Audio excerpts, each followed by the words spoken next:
Our interview this morning is with Lorin Martin. Lorin was born in Ballinger, Texas in July of 1935. He served in the United States Army in 1952, where he was a private.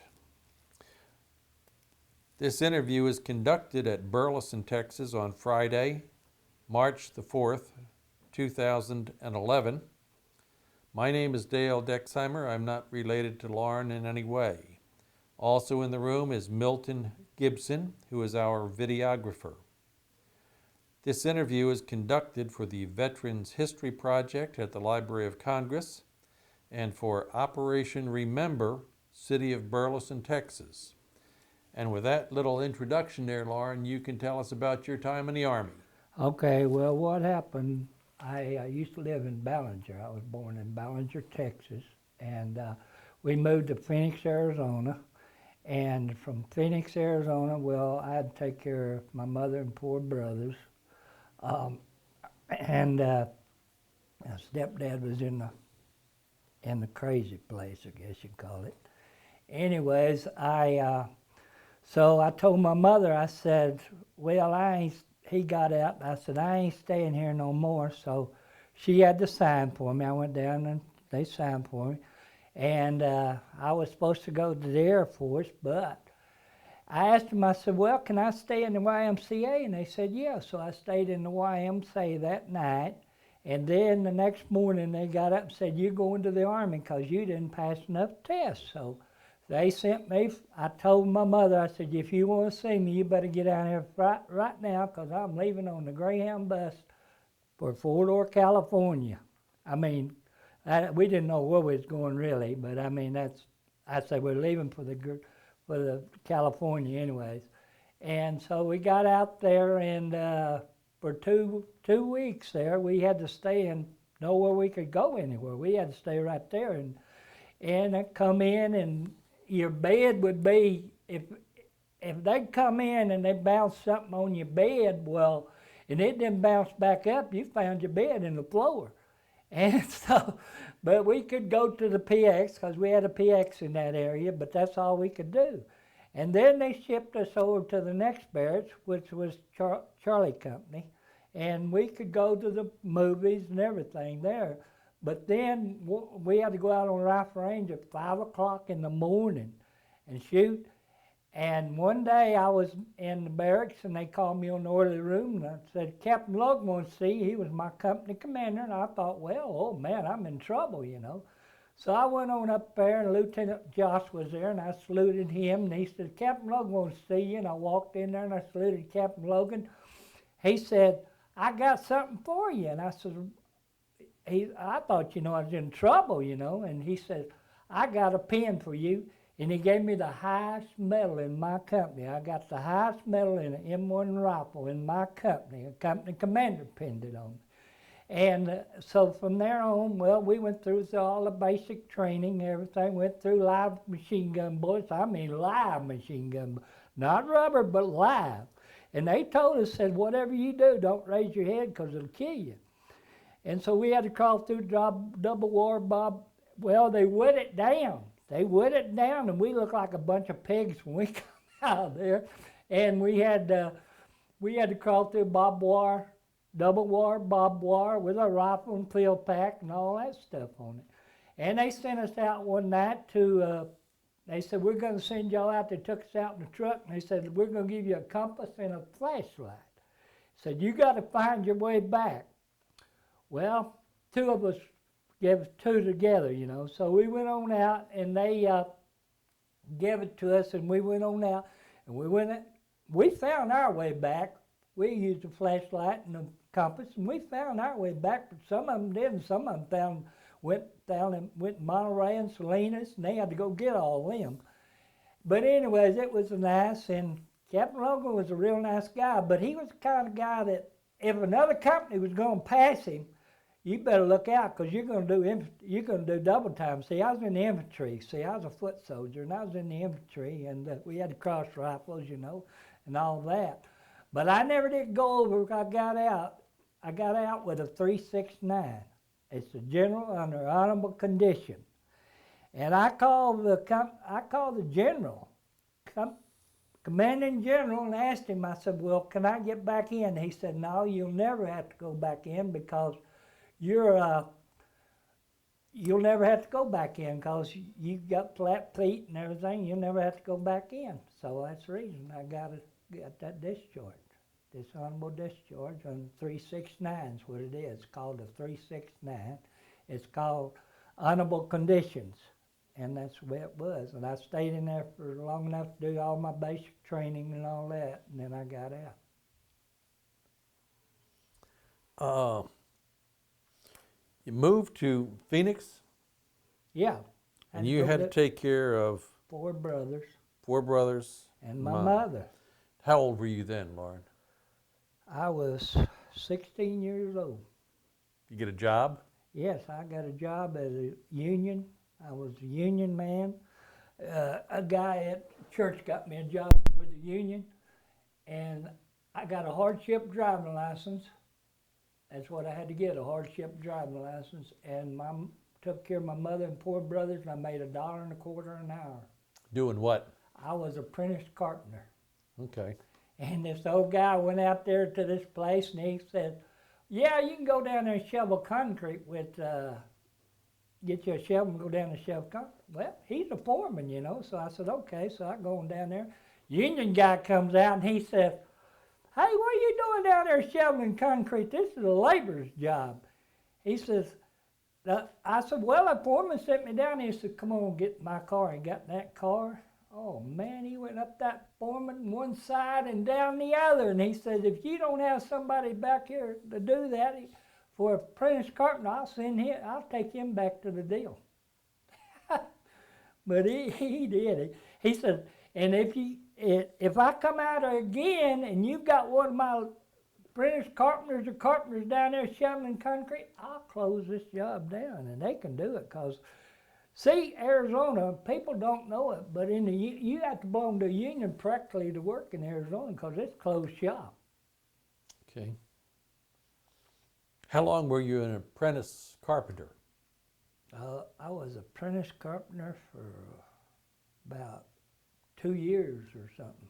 Yeah, I guess I was about 2 years. And you started, you were I making... built a house in Maryland, and I was supposed to marry a girl in Maryland, and her mother. Well, I came back to Texas, okay?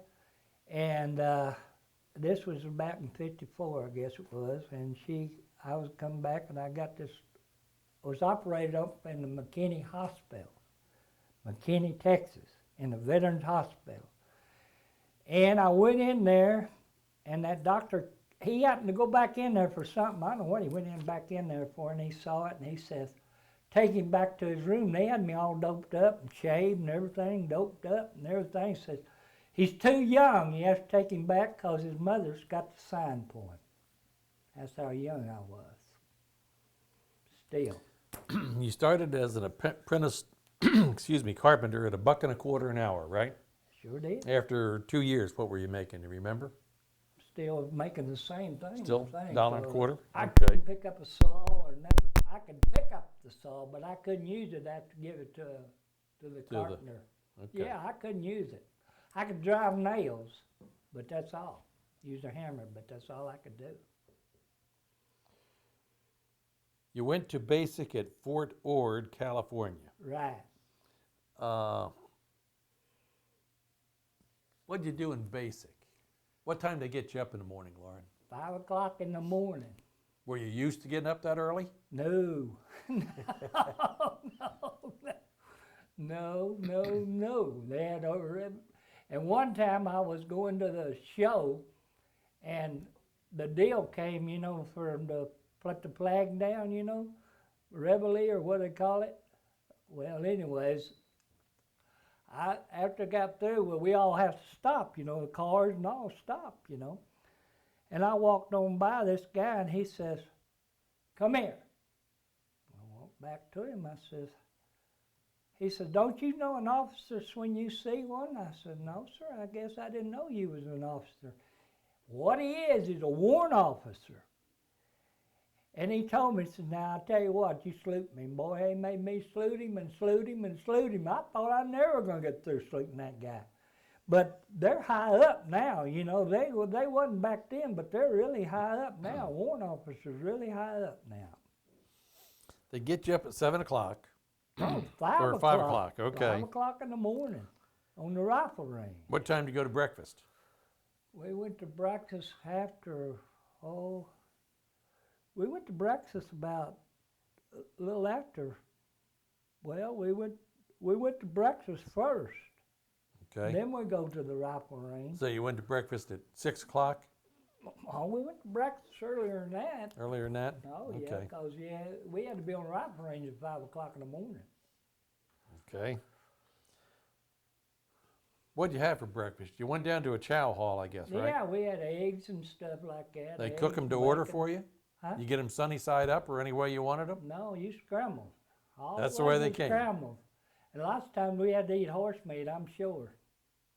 I imagine we ate horse meat in service. I'm sure we did. Okay. They get you up, you have breakfast, you go out to rifle range. Yeah. What kind of gun were you shooting? Well, first they started us off on a 22, and then they started on the M1 rifle. And you qualified with an M1. Yes, I did. Get a rifleman's badge? I got a marksman and the expert. How far was the range? How far did you have to shoot? Well, probably 100 yards. 100 yards? Probably. How long you stay out there on that rifle range? Well, we stayed out there one time. We had to stay out there. We had 1,000 rounds left. 1,000 rounds of ammunition. And they said, we're not taking this back. You got to shoot it all up. So we all had to stay out there and shoot all that whole 1,000 rounds up. And we had one guy, he was a sergeant, and some nut stole 8 rounds. See, that's what a clip, goes in the M1 rifle, was a clip. And he shot 8 rounds at that sergeant and missed him. And they took him back to the barracks, and that sergeant took that M1 rifle with a steel belt on it and hit him in the head and broke that helmet liner inside. They had to take him to the hospital. They didn't do nothing to that sergeant because he'd been shot at for 8 solid rounds. And I had a steel pot, and I couldn't get my helmet liner straight, tight enough. No way I'd get that helmet liner tight enough, and my old head go boop, boop, boop, boop, boop, boop, all the time with double time. And they sent us out one time, they sent us over to gas mask, tear gas. And mine kept leaking, and they kept taking me out and taking me in, taking me out. And then finally they put me back in there. And they said, now you guys all got to take your mask off. So we had to take our mask off, and God, my eyes was burning like everything, man. It was double time and then wait. That's the way it was in the service. You just double time and waited. One time they sent me after a pie stretcher.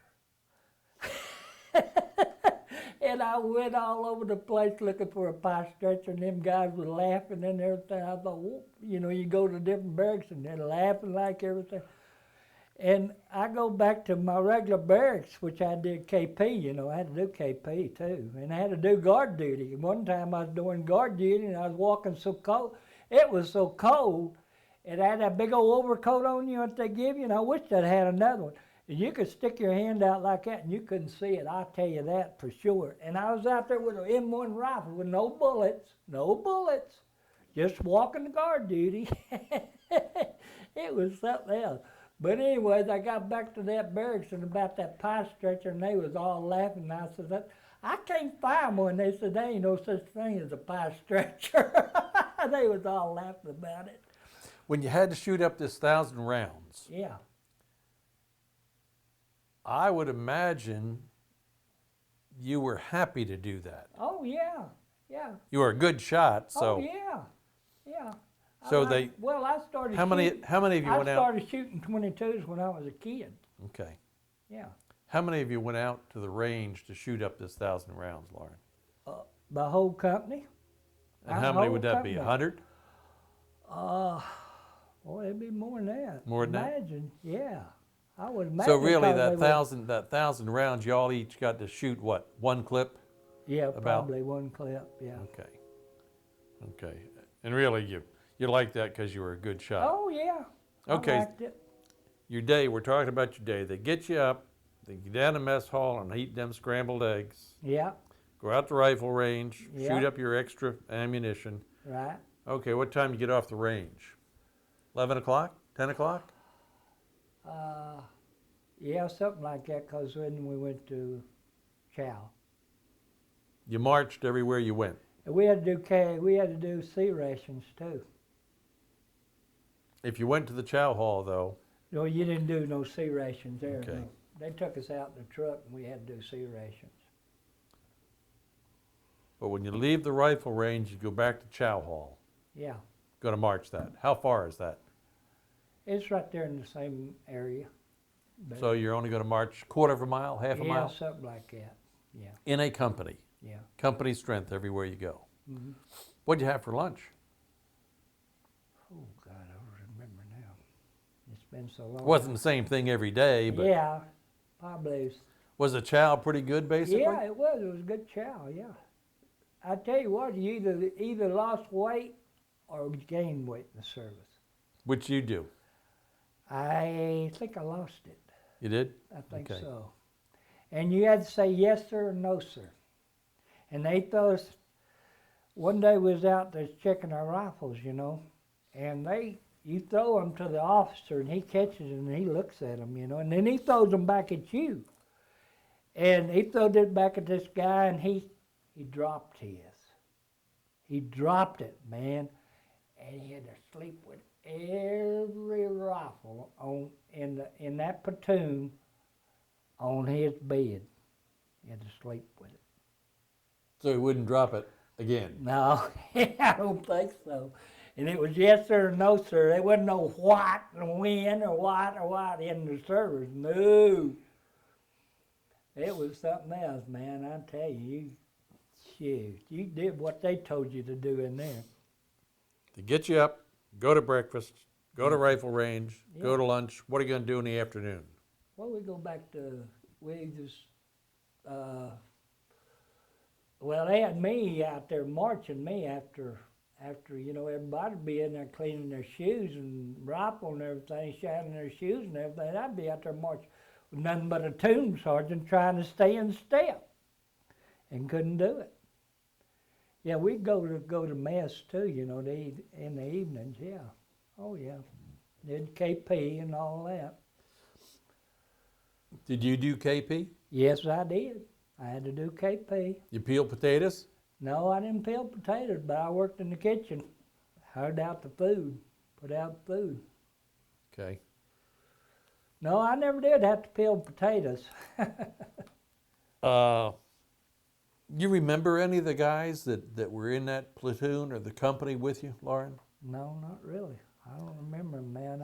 We had one guy, he went to, well, they said he was my twin. I don't know if he was or not, but he said, and then we had to sing one time at the Soldiers Club, me and him. And we sung the song, they tried to tell us we're too young to fall in love. And I got a letter from my girlfriend, a Dear John letter, and she says, no, I ain't coming, I'm with another guy. That was a Dear John letter. Mm-hmm. And I saw Marilyn Monroe, she came there in person for the service. Yep. What'd you think about that? She was something else. Marilyn Monroe was something else. How old were you, 17? You were Yep. 17? Yeah. Got your attention, huh? Oh, yeah. She was something else, Marilyn Monroe. They said, put up all the silverware and everything, Marilyn Monroe's coming. It was something else. Okay, they give you this 369 Yeah. General under home condition. and said you can go home now? Yep. How'd they send you home? They give us so much money and then out. Mustering out pay, yeah. What they call a mustering out pay. Okay, so they gave, and then they said you can I just think go it was- down to Greyhound Station and find Was your. $300. No, I stayed in California. Me and another guy bought a truck, and I stayed in California. He still owes me money for that truck, but He still owes you money yeah, from 60 years ago. yeah, Okay. yeah, he still Uh, does. But So instead of it. going back, I guess your family was still in Phoenix? I went to Phoenix and stayed with a lady, a friend of ours. Okay. Yeah. Hmm. I went to a Nazarene church. And then when did you go back to California? I didn't go back to California. I went from there to Maryland. Okay. That's where I built a Thank- house in Maryland. Hang on here a second, Lorin. Where'd you buy the truck? We brought the truck in California. In California. Yeah. You bought the truck in California, but you moved to Arizona? Well, let's see. Did I go? Yeah, Okay. yeah. Went to Arizona. You didn't make Phoenix. didn't get to I be a went to school in millionaire. there. I went to school in Arizona. Didn't get to be a millionaire driving that truck though. huh? No, I never did get that truck. It's still there. Yeah. Okay. The other guy ended up with the Yeah, truck. he ended up with Okay. it and never did pay me for it. So you get out, you move back to Phoenix, Arizona, Phoenix, Arizona, yeah. and then you went on to Maryland. Went to Maryland, yeah. And you took all this apprentice carpenter stuff Yeah. and built a house. Yeah. I drawed unemployment. I wasn't working. So what have you done for the last 60 years, Lorin? Well, I drove a delivery truck here, and I worked for the camera shop. I worked for Bell Reproduction. I drove a delivery truck for about 26 years. Uh-huh. Okay.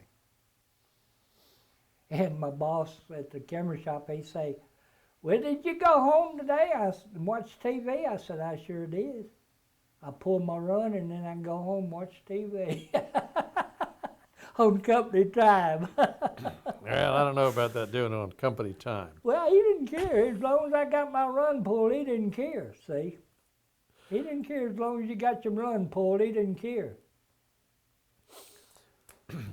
Well, you kind of had a short stay. You Yeah. spent 2 months, I guess, in the Army, really. Yeah, something like Yeah. that. Yeah. Long enough to take about 16 weeks, what it was. Things, 16 weeks? Okay. 16 weeks is For- basic training, Okay. and then 2 weeks of the other kind. You know, it's the regular. 60 years ago, and you still remember a lot of that, though, don't Oh, you? yeah. Yeah. Yeah. Yeah, I remember it. You Sure bet. do. You remember it as a good time, Lorin? Yeah, it was good. Good. I wished I could go Okay. back in, but they won't let me go back in. I Well, even you- go to the general, you know, that big Yeah. general, and he said, no. He said, you can't get back in. He said, the only way you get back in is if it was a real bad war, and then they would, you know, you could go in, but Yeah. otherwise, that was way back. That was still when I was young, and I tried to get back in, but I couldn't. Okay. And I'd go to these places and to the officers' houses and dance with their wives. Whoops. I don't know if we want to go there, Lorin. Okay, okay, that's fine.